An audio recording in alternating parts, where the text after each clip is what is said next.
Frustration is a very good incentivizer. I always find it like the people that I work with, especially on soft skills, frustration is usually the point where we start. It's like, I'm tired of people not seeing me. I'm tired of my ideas not being heard. So I think it's painful, but frustration is a really good motivator for changing for the best. It's not just asking people, hey, how do you think I'm doing? Actually, getting useful feedback, it's one of the hardest thing and one of the hardest skills to develop as a tech lead. Pick one tech leadership myth or excuse you hear daily and makes you want to scream, not through the loudest. That the tech lead needs to be the most technical person in the team. That's a myth, and that's a completely untrue statement. Hello, everyone, and welcome back to Bits and Bolts with Paulina. And today we have Anemari with me, Anemari Fiser. Sorry if I mispronounce your name wrong. It's Perfect. good, okay. So my guest today wrote a book recently about leveling up as a tech lead, and very interesting background that after 12 years in software engineering progressed from tech lead and product director all the way to having her own business and teaching hundreds of engineers soft skills and how to be a good tech lead. What I think is very, at least, especially it was many years ago, but it's still a very important skill set, which personally I deal with as a more technical person. You need to learn suddenly soft skills and how to operate also with different people and how to help many tech leads to become better at what they're doing. Hello. Hi, Paulina. Thank you so much for the invite. Really happy to be here. Is there anything I missed what you are doing on the higher level? I don't think at least? so. I think you covered it really well. Great. So you have spent many years, I think also a bit over a decade. I'm a bit shorter on the market than you, but you moved all the way from being a more hands-on software engineer to technical lead, performing a lot of different projects all the way to the product director. And when did you realize, because right now you work a lot with the soft skills, what made you realize that actually that's the direction you want to go and actually that's the, real accelerator and importance in tech for it? Because very often it's very underseen. Yeah, I mean, so for me, one thing early in my career, I realized I'm more driven and curious about the results that we have as a team instead of the individual results. So I was always more attracted, like when it comes to the products we are building with the tech that we are evolving. I was very interested in understanding what problem are we solving, how can we do it better, how can we do it faster, more than the tech itself. So I could do the tech. It was part of the daily work, but it was not. I was never that person that would go deep into the technical and try to play with the little things. So I could get the job done, but I was way more curious on, okay, how do we scale this? How do we make sure that as a team we can deliver? So yeah, that's why I realized that if I wanna continue doing this work, the work that motivates me, and I wanna the only way to get to have the impact that I want, which is team impact, it's to start leading teams. So very early in my career, I realized I want to go in that direction. And I started working towards that. I joined a company that gave me like a trajectory and a growth plan to grow. And then I became a tech lead. And that's actually when I jumped into the role, I realized really felt the impact of the need of soft skills, not just for me, but also for the people around me, because I realized that a lot of the problems in tech are not necessarily technical, are not about the tools we're using. It just comes back to people not being aligned or expectations not being set, or not people not knowing how to get on the same page or actually expressing their thoughts. And so I realized over and over that every time we're running into a problem, into a bottleneck, the problem was coming from the individuals in the room, and the problems would change based on the individual in the room. And so this got me into putting more and more effort into my soft skills, but also into helping other people develop, like people in my team, and then expanding outside my team. So it kind of build up on that.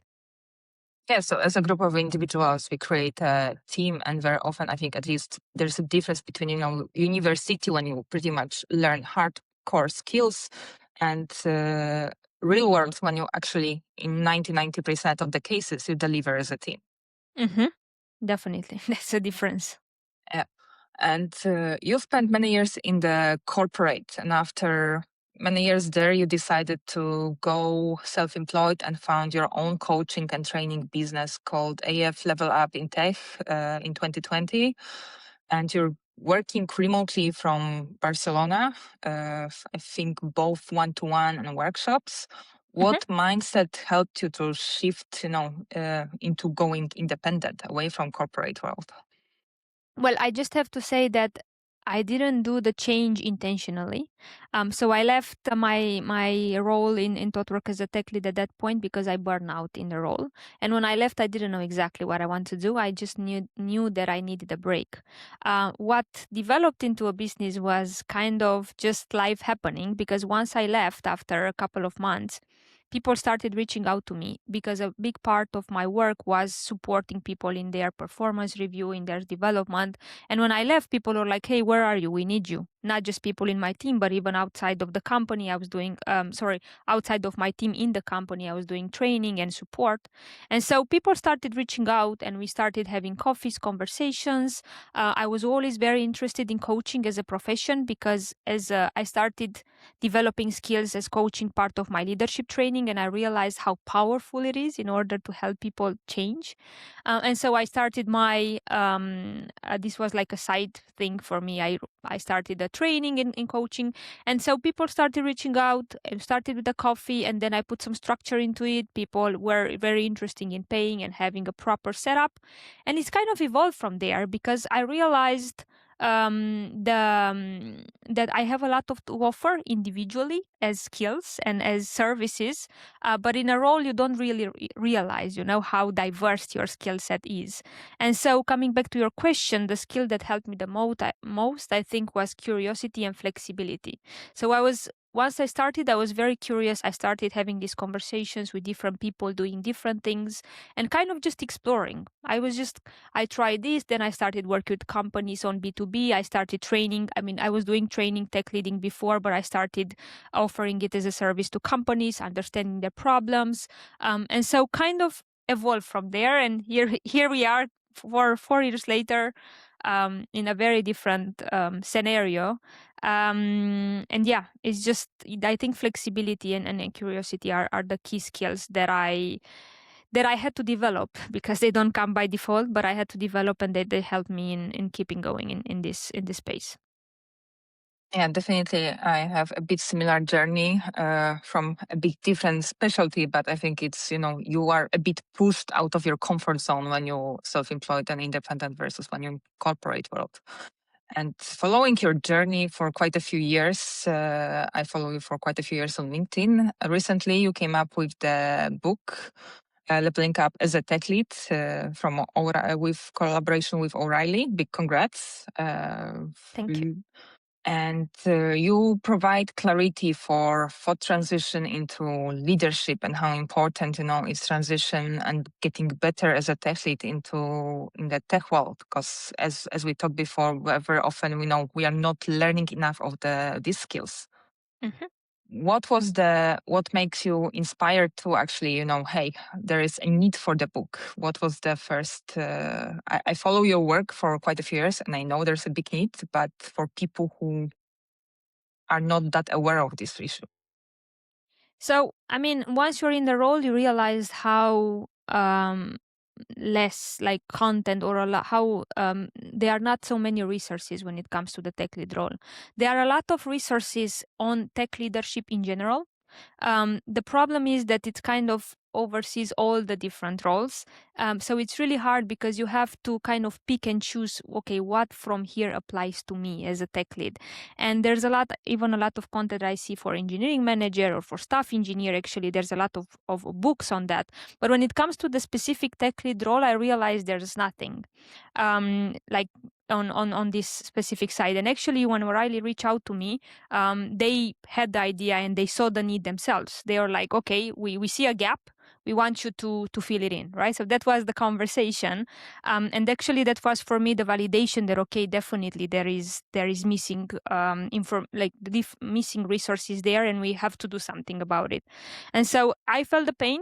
I see tech leads feeling the pain every single day, and that was the motivation that led me to put this together, that focus it entirely on that transition. Now do have to say that I once I started writing the book, I started getting feedback, and I do have to say that I see the reasons why kind of people stayed away from creating this book. And I think the reason is that the role is so complex and people have so different opinions on what it is. So there's a lot of contradictory conversations and when it comes to this topic. And so, yeah, it makes it very hard to kind of stay behind what you believe and what you see when there's like kind of so much different takes on it. So, yeah, but that was my motivation, just basically making sure that other people that are coming are going to have a different start and understanding where to go from, and just trying to kind of navigate all of this huge amount of resources and understand what applies to them. Oh, I agree. I have this issue a few years ago when I was trying to transition from being, senior to being a tech lead, and I found courses on product owner. I found courses on architecture, manager, director, but nothing, or scrum master, but nothing really how to, be technical lead or how to. What am I missing to get there? From where I am to get there, and what should I know, or even to check if I know, or maybe I already have this skill set, but I'm not aware of it. So I've seen this problem on my own experience as well. And you mentioned that tech leads are building people as a part of their job, and that's what comes also as an outcome to deliver as a team, not as a single person, which is, I think, often misconception for people out of tech world, that we are working as individuals, not as a team. Do you see one core thing or framework which can help tech leads to get a bit of glimpse what they can find more in your book? On what? Sorry, I didn't get the question. How it can help, how one thing can help tech leads to be better in their work, in their. Yes, so I think the best tool we have these days for growth, still, even with so much technology developing, it's feedback. So for growing yourself and for growing people around you, it's basically consistent feedback. And that means proper feedback. It's not just asking people, "Hey, how do you think I'm doing?" Actually, getting useful feedback, it's one of the hardest thing, and one of the hardest skills to develop as a tech lead, because it requires a lot of intentionality, effort, and individual work with each individual in your team to get them on a journey. So yeah, I think that the main skill and the main tool that I think helps you grow consistently, it's feedback. Because at the end of the day, if you want to do a good job as a tech lead, it doesn't really, I mean, your gut feeling, it's one part, but if your team doesn't think you're doing a good job, then you're not really, right? So that's why feedback comes in, because you have to constantly get the input from your team, from your stakeholders, from people around you, to make sure you're successful as a tech lead. Yeah, here we come. It's very similar to what we do with more technical part when we trying to get feedback as soon as possible from stakeholders or from our customers. Is it, the internal stakeholders, or is it external? Because then you can know, okay, are we going in the good direction? And I think it's very similar to being a tech lead here, like, but from people in your team. Yeah, there is. Yeah, I've learned it myself also in the hard way. At some point, I was too scared actually to ask for feedback, and I was too scared to give feedback to my tech lead at some point. But do you see that? Because I think one thing is getting feedback as a tech lead and asking for it. I think not everyone is, um, good at this skill set to ask, because usually we are only learn that that feedback goes from up to lower levels. Do you have opinion about it, that how the tech leads can ask for feedback in the right way? Yes. I totally agree with you. It does make it harder when you're in the position of the tech lead to get feedback than when you are just like another developer in the team, which you are also as a tech lead. But that authority changes the relationship, and it might make it harder. But definitely, it just comes back to you putting the effort, and that's not just for you. If you create a culture of feedback in your team, then you are part of that culture and it shouldn't be harder. So the reason that I'm saying this is that instead of thinking of, okay, how can I get feedback as a tech lead, think about how can I make sure that everyone in my team can get consistent feedback and I'm part of that. So there are processes that you can set in place that will make it easier for you. For example, if you have one thing that I used to run in ThoughtWorks with the teams were speedbacks. Speedbacks are a very simple way of like we run it every month to get everyone in the team needs to prepare 3 points for improvement, 3 points that you're doing really great for each individual, and you'd go kind of quickly through them and just say your points. It's a start of the conversation, of course, because you don't have a lot of time to go in depth, but at least it's getting people into the habit, right? And you're part of that process, and you don't have to come and say, well, me as a tech lead want feedback, because it's everybody's doing it, right? That's one. Second, if you want to get your team in that habit, second is you acting as an example. So you want feedback, you give feedback, and that means consistently part of those processes. But also every opportunity you see, I always tell people that if you have no feedback to give, is because you're not trying hard enough. Because I think there's always something to share with people. And the problem is people only think about constructive feedback, right? So with feedback, it's also positive feedback, reinforcing feedback. And every day, if you really pay attention, you can find things that you can share with people. Hey, great presentation yesterday. I have some improvement points for this talk that you gave or whatever. Like it can be simple things. And the key of great feedback, it's timely. The more you give it, the more you wait to give feedback, the less value it has, right? So me telling you, hey, you did this 6 months ago, whatever, it doesn't matter, things change, right? So just constantly getting into the habit and showing people, like exposing the behaviors that you want to see from people, it's the secret. So yeah, these are some strategies. And the last one that I want to mention is being vulnerable. So if you want feedback from people, for example, a great way to get constructive feedback, because usually that's the hard one to get from your team, that I use is just going in front of people and say, look, I take an example that I know I done a bad presentation or I messed up with something, and I go in front of them and I say, hey, I know I got it wrong here. Like, what can I do better? What do you think it went wrong? So kind of owning it and being vulnerable and showing that you also, and you're admitting your mistakes, and it can help people to open up. But this, I mean, I just have to say this comes back to a whole new topic, which is psychological safety, which is a bigger one you're getting into. But there are definitely ways. Just think about how you can get your team to do the process instead of just thinking about you as a tech lead. How do you do it for yourself?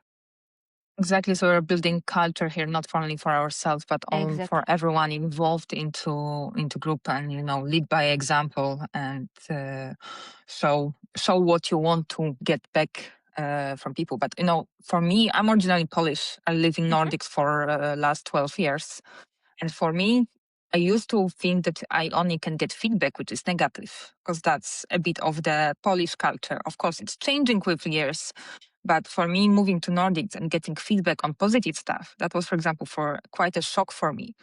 Do you see a difference? Because you live in Spain originally. I've seen that you also work in Romania before. Do you see a difference, how the culture of the country or the culture of the workplace influence also how people operate, for example, around the feedback? Definitely. I mean, culture influences everything, especially how we work together and how we interact, and feedback is just part of that. So, yes, depending on who you're talking to, their background, like you said, culture and their background, it can be also their culture in the companies they've been working with, how they have been provided feedback in the past, the teams that they'll be working with. Everything contributes to how, like, where they position themselves. And sometimes there is a big culture clash, and you feel that, like you said, like people are not used to the positive feedback, or they are not used to the constructive feedback. There are countries where people are not, they are very sugary about it, and they're trying to avoid telling it out loud. And actually, yeah, I'm from Romania. When I came to Spain, I was a little bit too straightforward. I actually got this feedback. You're too straightforward. So you have to soften it up a bit. And I try to understand, okay, what is it about the words that I'm using, the tone, what is it? And actually, one of the things that I realized is exactly what you said, that I was only giving constructive feedback. It's like, hey, you're doing this wrong. I was always pointing out things that don't work. But what about things that work? Because there's also things that work. So I did an intentional effort to find things and consistently make sure I also have things for people that even if it's a presentation, like all these things that I also liked, because we take those for granted. It's not that they are not there. We just think, oh, of course they know they done a great presentation because this is the fifth time they're running it. I'm just going to tell them these small things that I think they can improve. And so putting an intentional effort, once you understand, okay, this has an impact, not the way you want it, but it has a negative impact on people, which comes back to feedback, would help you address that. So if you really care about the people that you're working with, which comes back to that culture, then you can put that effort and you can address your behavior, your communication. This is not you changing what you're doing, just changing how you do it can have the biggest impact. And it just means you care and you want people at the same time caring too. But this is where, and I think the day to day, as we have more diverse teams, like people from wherever you were moving, it's even more important. One thing that I see working really well with the tech leads that I'm training, and they are in this context, in this environment, is that they like the key is agreement. Getting your team in the room and say, okay, how are we gonna do feedback? How are we going to work together? But the things that everybody think they are obvious, just coming and say, okay, how are we going to do this? How are we going to, the same as you're discussing, how are we going to deploy to production? The same thing you should discuss on how are we going to do feedback? How are we going to make decisions? So kind of developing their ways of working and writing it down really removes a lot of pressure, because people don't assume, and everybody has the space to bring their own personal take on the table and hear the other opinions, and make a decision together. So don't assume. When it comes to people, don't assume, and talk about the elephant in the room.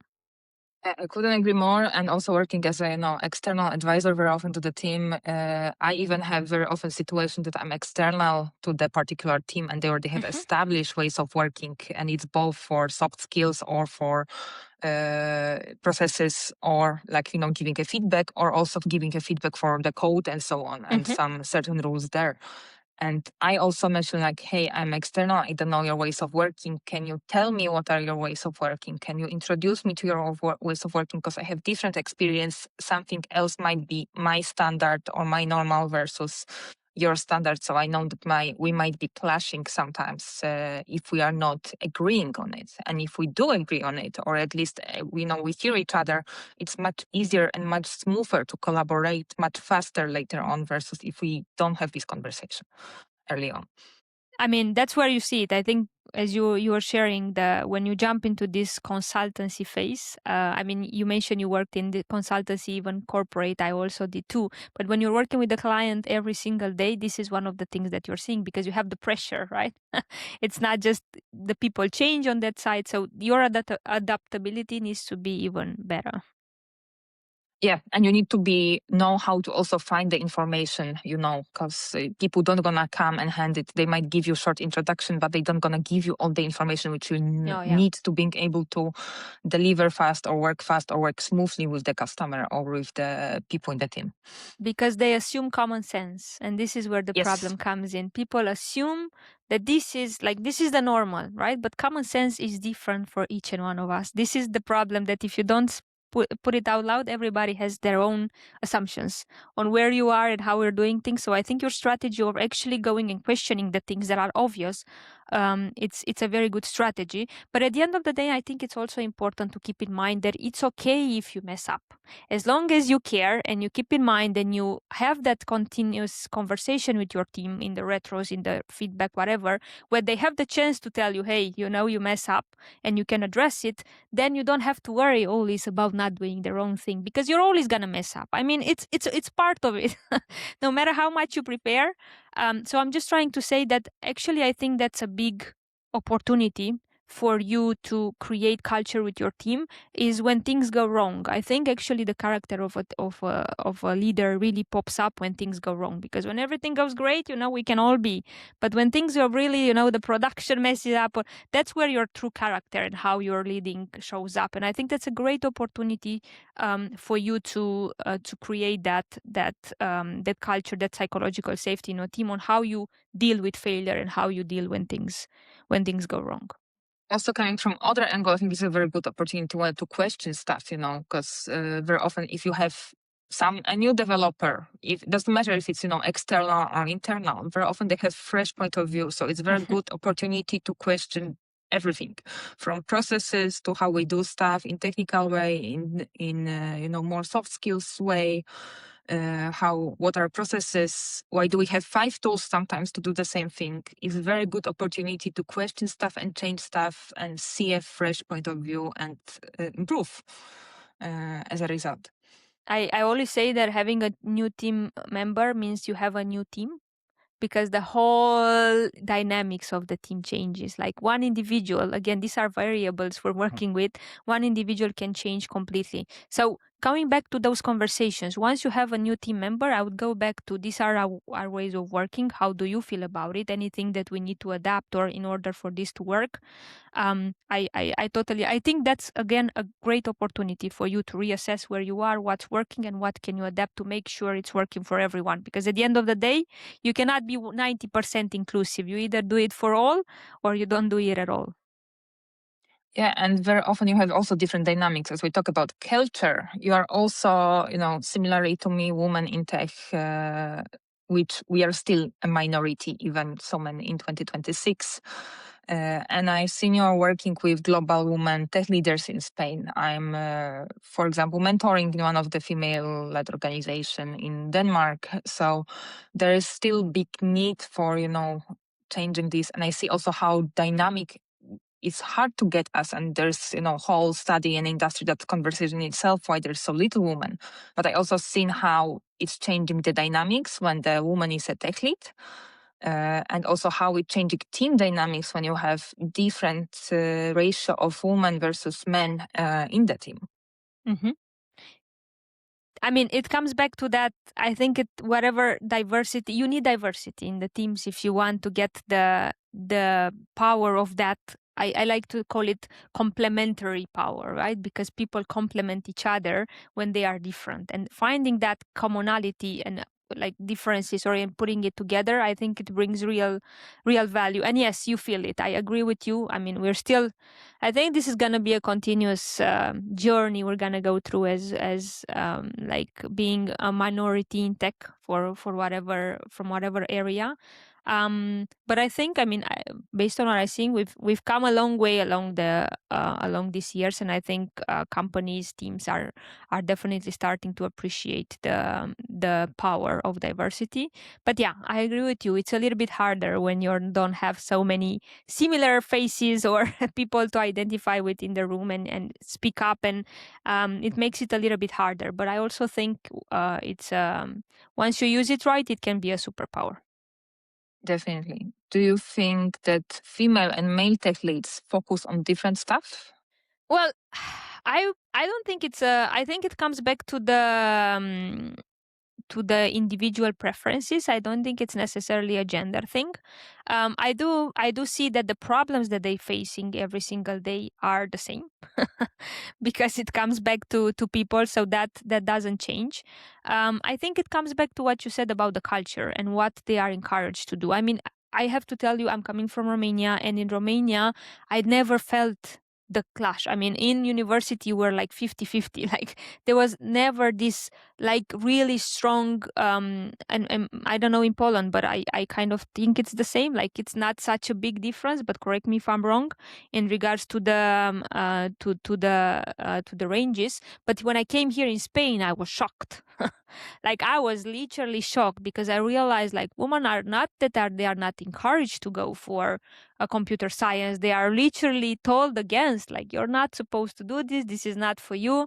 And so the numbers are even smaller when it comes to women in tech, and there's even a bigger problem. So I think it comes back to that culture and where you grow up and your environment around you and what which is gonna impact your influence. It's gonna impact and influence your development and your interests over time. In Poland, for comparison, I have my bachelor was in mechatronics in Poland. I finished my university in Denmark, but we're 10% women. We are not that many, and Okay. there Well, were some teachers which had an issue with it that there are women, people okay. some Well, outdated. then I assume I'm very sorry. Like I said, this is the differences, right? Like Yeah. where it comes in Romania for me was we are everywhere, and it's not such a big impact on and you don't feel it and you don't talk as much of it. But I could see the difference when once I came to Spain. In when I moved to Denmark, for example, there were only internationals at university at more technical, Mm. approaches. Not that I. One of the things which I seen study also on that you have in the more developed when the equality is higher in the Hmm. country, women tend to choose more traditionally female. How do you call it, professions. So you have more female going into like nursing and so on versus strict technical education. But that's talk for itself in general. But I found it was bigger thing for in Poland for me going to mechatronics than for me working in tech in Denmark. Because you have very flat hierarchy, very flat structure in the company. The same is for gender roles. It's very mixed. You have a lot of males taking paternity leave, taking care of the kids, and so on. So it's not something feel. Even if you are minority, it's not something what it's felt. They don't let you feel it, kind of. I That's the thing. I understand. It comes back to the culture, right? And what you encourage and Exactly. what you see around. The great part is that now we have this opportunity and privilege to move around and see all of this. And then you bring others on your journey. Like you said, you're mentoring other women in tech. I'm also doing a lot of this. I've always been working with different communities for underrepresenting groups in tech and doing what I can and offering my time. But yeah, I think it's a work in progress, and we have to keep at it. Exactly. It's step by step, and it starts from young age till later on, all the way to people in their career. And if you would give one advice to someone who's on the mid level right now and would like to take a step to becoming a tech lead, what can be, of course, getting into your materials and getting your book, but what is one actionable thing they can do today to get, first step going to becoming a tech lead? So what I would advise people to do is first to get clarity on why they want to do the transition. Like what's the main intention behind it, because people have different motivations. And second, make a plan based on that. So whatever your the motivation can reveal a lot of things, because if you're going for a bigger promotion from a salary perspective, you might have different options to do that than going for the tech lead role, and you might like more. Like if you want to stay more hands-on, like there's the staff engineer, or if you want to go because my motivation, you really want to go because you want to like have that impact and lead teams, then it's a matter of finding the right opportunities. And the reason that I'm saying this is then comes the next step where you really have to understand what are the expectations of that next role where you want to go. Review the tech sorry, the how do you call it, the job description that you have in your current company. See what are the expectations, are you already filling them, what is missing, and then go to your manager, have a conversation. The moment when you decide you want to change something in your career, in whatever, start being very vocal about it. I think this would be like, if it's one thing that I want you to take, it's be very vocal about where is it you want to go, and start telling people, I want to grow. I know it. Okay, I might not be there, but what is it? What is it that I need to develop? And this way, people are gonna connect you to opportunities. They're gonna keep you in mind, and you're gonna go in that direction. It's gonna be faster. It's intentional growth, I call it, and it's gonna be faster. So go talk to your manager, or maybe sometimes, and this is coming very often in the people that I coach, a lot of people doing these transitions, and one of the things that I see is that sometimes the only option is for them to leave their current company and go into another one that appreciates or matches better the expectations that they have from that role, because as we mentioned before, the role is so different based on the company you're going in. So it's just important for you to understand what you're looking for in that role, and finding the match, the job description, the company that the role would fit you. So yeah, it might not work here. Like again, I change countries because they told me no, and it happened. So it just comes back to, once you have that clarity, just look for it, and there's always a match. It's just you're gonna have to find the right place to do it. I couldn't agree more. I also changed countries, companies, or even went self-employed because they told me no. So you It's a can very find good your way if you motivator, right? want to. If you want to, you can find a way. If it's not in your current company, you might need to open up a bit to find a box.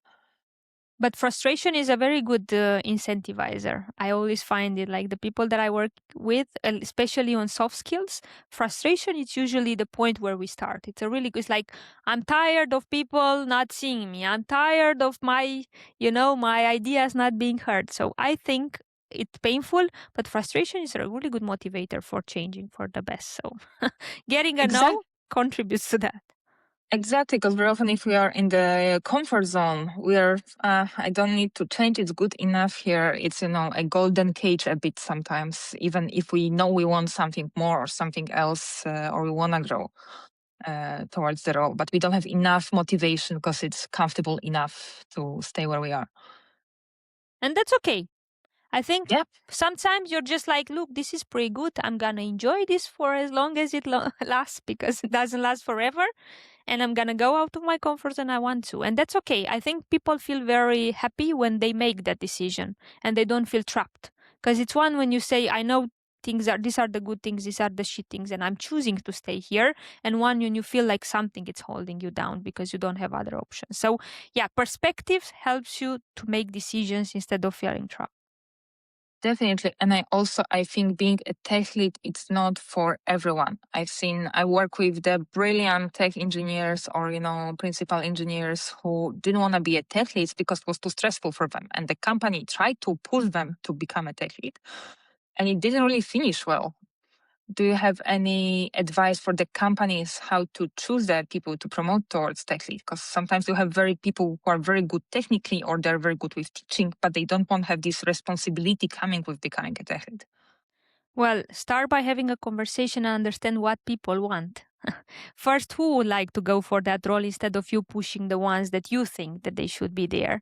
And the reason that I'm saying this is because it's a shame. You're pushing the people that are doing a really great job in the tech and they like that, and there are other options for them to grow even without the going into the like leadership role. And it's a missed opportunities for the people that want to go into that space. They might just need some support to develop some skills, but they could do a greater job, be motivated, stay with you longer, right? So coming back to your question, it's just a matter of actually getting, if you really care, getting a conversation, getting an input from people who would like to be interested in the role, why, what is their motivation, and how does their motivation aligns with your definition and what you expect from a tech lead. And always keeping in mind that just forcing people into a role usually, as you said, doesn't turn out very, very well, not for you and not for them. Definitely. Don't push people to where they don't want to go, even if you see they could be good at it, but it's not always the fit. How you're very active on LinkedIn Mhm. for quite a few years. How does it help you in your journey in developing, your opportunities in career or finding customers or building your brand? because you have very good brand where you share a lot of knowledge how to become a tech lead. And I think people would also get a lot by following you and what you are sharing there for small tips which they can put into life on the daily basis. Yes. So LinkedIn helped me a lot. I have to say it's my main. I don't use any other like social media for my business. LinkedIn is the place where I'm there all day, and it helped me greatly in building a business, but also growing as an individual, as a tech person. So the reason I'm saying this is because it's not just the part of attracting like visibility, but it's also the part of meeting people like you. Like I met so many great people, so many communities that I learned from and that supported me, and I feel like I'm growing. Especially when you're a solopreneur, as I call it, it's kind of lonely, right? So having this kind of continuous people, even if it's like online, really helped me to kind of keep engaged and keep consistent and feel supported and not lonely, because I really like working with the team, and this is the part that I miss the most these days. And so this gave me this community. I got this community feeling, but I do have to say it's a lot of work. So I mean, I've been working on it for the past 5 years. It started as a, to be honest, it started as a hobby. It was like, okay, I'm just gonna share here. I had a lot of time. I wanted to engage with people. I didn't had any idea to it, and then it kind of grew from there. So it takes a lot of work. It's very important, I think, to define what's your goal when you're whatever it is that you're going for. Why do you do it for? Some people do it because of because they want to grow their business. Some people do it because they want to get, I don't know, visibility to get to some conferences or whatever it is. Some people do it because they want a job. So whatever your goal is, it needs to be very clear, because your strategy is gonna be impacted by your goal always. That's a key secret. But yeah, it started as a hobby. It became, now it's part of my business. It's just something that I have to do, which kind of removes a little bit of the pleasure of it. But I guess everything, when it becomes work, it becomes a little bit less, because you had something you need to do. It's not just you do it when you feel like it. You have to consist. And as we know, the secret to anything online is consistency. It's not the best post. It's consistently showing up every freaking week. It's the secret to making it out there. So you can correct me if I'm wrong. Like I would love to hear what's your take, but for me, this is the pure secret and the hardest thing to achieve. It's the same consistency, I also started when I went self-employed. I was missing the feeling of community which you mentioned on LinkedIn. So I started posting a bit here and there, and after a year I started to being a bit more consistent about it. And yes, sometimes you don't want to do it, sometimes you don't want to show up, but yeah, it's part of the work. As you mentioned, it takes away a bit the fun of it, but yeah, I also got a lot of different opportunities and met also a lot of people like you and others, which I learned from. Sometimes it's sharing, sometimes it's customers, sometimes it's just learning from each other. Sometimes it's some conferences opportunities. So it's different. Sometimes it's a mix of why you get, or it's one reason why you get there, but it might be a mix of reasons why you stay and keep going. Yes. Well, the goal changes. This Yeah, is why your strategy changes. exactly. And we have AI boom right now, and at least on the more hard coded skills for coding and so on, it's very hyped. And there was this fear we all gonna lose our jobs, and software engineers are not needed anymore, and so on. But how do you see it from tech lead perspective, and how they can leverage AI tools for improving their work? So, I mean, I think it has an impact on tech leads too, just as it has an impact on everyone, not just on tech, on like it's everywhere. It's definitely something we can ignore. So when it comes to tech lead, that I think that's the first thing, the first impact is that it's not something you can ignore. You cannot afford to ignore it for you, for your team, for your company. So at least you have to start being very aware of what's happening. Where do you fit into the into the whole perspective, and where does your company fit, because that's also going to have an impact on how much how effort you're putting into it. Where do you want to be, and kind of exactly what you said, what are the tools and what can actually help you. So instead of, they are the extremes, you go with the hype, everything is great, or you, oh no, nothing, it's completely bad. So you have to be somewhere in the middle when you start exploring, okay, what are the options, what are the possibilities, what are the benefits, and start slowly experimenting with them and see how they, like, how they land with your team, and how your team actually feels about them, and start benefiting from them. But if there's something that it's not working, just drop it, right? But in a kind of in a safe way. So the reason that I'm saying this is because it's also key that you involve your team in the process. So a lot of tech leads or tech leaders feel like, oh, now I have to come up with an AI strategy for implement. No, bring your team in. Okay, tell them, okay, we have this now. What do we do with it? Because you have people in your team that probably maybe even use it more than you on the day to day. Like, what are their thoughts? What are their risks that they are seeing, and how do they want to integrate it? And you combine that with the company strategies, because as we know, the tools that you have access to depend on the budget that your company is willing to invest. And so you combine that again. It's about awareness, bringing that to your team, and finding a way that fits with whatever your company wants and whatever your team wants, as long as you feel comfortable that, okay, we're not going to go crazy. So yeah, this is the brave part, where you're willing to experiment, and yeah, and you just cannot be blind to it. It's happening, it's here. But I believe you can do it in a way that it's comfortable for everyone in the team.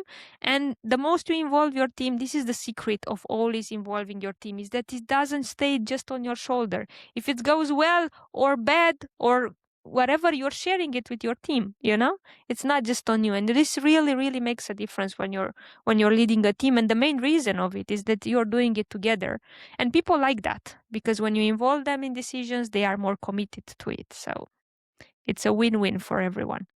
Exactly. And as a tech lead, you're also part of the team. It's not you and the team.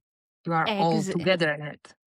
that's why I'm saying the team as you as and them. So whatever it Exactly. is that you're doing, you should be doing it together and rely on them. This is where the vulnerability, like, people are like, they expect me to know where is it and tell them. No, they don't. Go and tell them, look, I've seen this new tool. I have no idea what it's doing. What do you want to do? Let's do a hackathon and try it out. Perfect. Then it's on you to get the budget, to get the approval, to whatever. That's where you can help your team, but you don't have to be the one staying nights and checking out new AI, whatever models, and see how they work. No, you can rely on your team and find a process that you can bring it.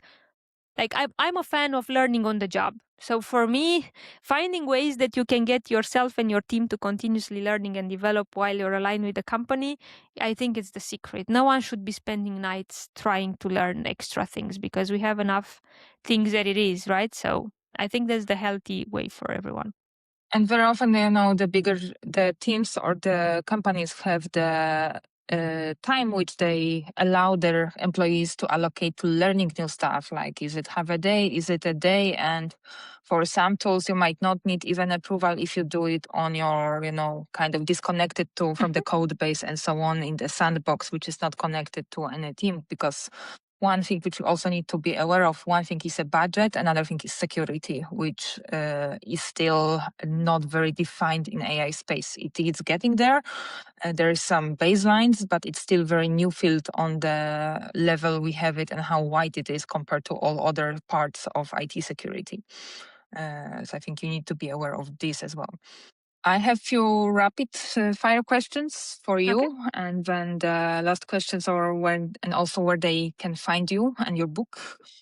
So before we wrap up, so uh, pick one tech leadership myth or excuse you hear daily and makes you want to scream, not through the loudest.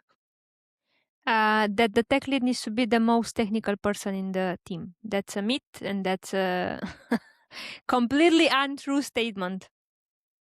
Exactly, it's a very different skill set. What's the most hilarious bad advice you have seen given to new tech leads? The most hilarious new advice that you have seen. Yeah. Um, I think, at least, I mean, I don't know if it's hilarious, but it's ironic, which is dive directly deep into the code. I think that's the least that you want to do as a tech lead, but I've seen that often being told to them. Finish the sentence. By 2027, the role of the tech lead who ignores soft skills will be Lost. the most overrated thing in tech leadership is The most overrated thing thing in in tech tech leadership. leadership. Let me think. I keep getting ideas of underrated, of overrated. Can be underrated if you also have one. Well, the You can change underrated, it. it's over communication. Maybe we can spin that around, and the overrated Yeah. is how much how less communication you actually need. So yeah, I'm a fan of over communication, and I think it's very underrated by tech teams, and I think it makes such a big difference, and it's such a simple thing to implement in your team. Just keep answering the same questions over and over without being annoyed. Gets everyone aligned. Also into remote world, we are very often working with. That's Even also more needed. Yeah, even more exactly. needed, and still so many teams don't do it. Because But you have less information, because you don't see each other. You don't, you not always speak to each other. Very often you just text to each other over Slack or Teams or other tool. I totally agree. But it's a process like everything else. Exactly. Which one simple habit or tool do you use most in your daily work to stay effective as a coach or leader? What tool do I use? Like tool, you mean like functional tool or? Can be tool, can be habit, can be Ah, something you do on the daily way. let's say Open active question, listening.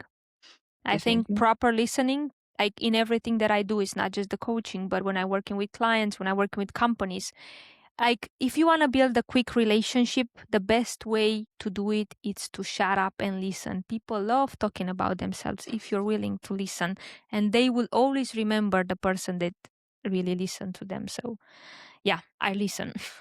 And very often you can learn much more than when you talk as well. That's the second benefit you're getting, yes. Most important skill for succeeding as a tech lead. For succeeding as a tech lead, always put people first. Great. And my last question, any specific milestone you are planning to achieve in 2026 and where people can find you who want to work with you? Okay, so in regards to the milestone, I have no ideas because I don't work with milestones. So we'll just see where life takes me. And in regards to where people can find me on LinkedIn, I'm there all day. You can find all the links and everything that you need there. So also, if you have questions, just reach out. I'm very, very responsible and reply to every DM that I get. So we're gonna link your LinkedIn book, and I think you also have newsletter, if I remember correctly. Yes, And thank you a lot for the talk.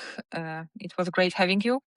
thank And you so much for the invite, Paulina. It was a pleasure. learned a lot. Thank you.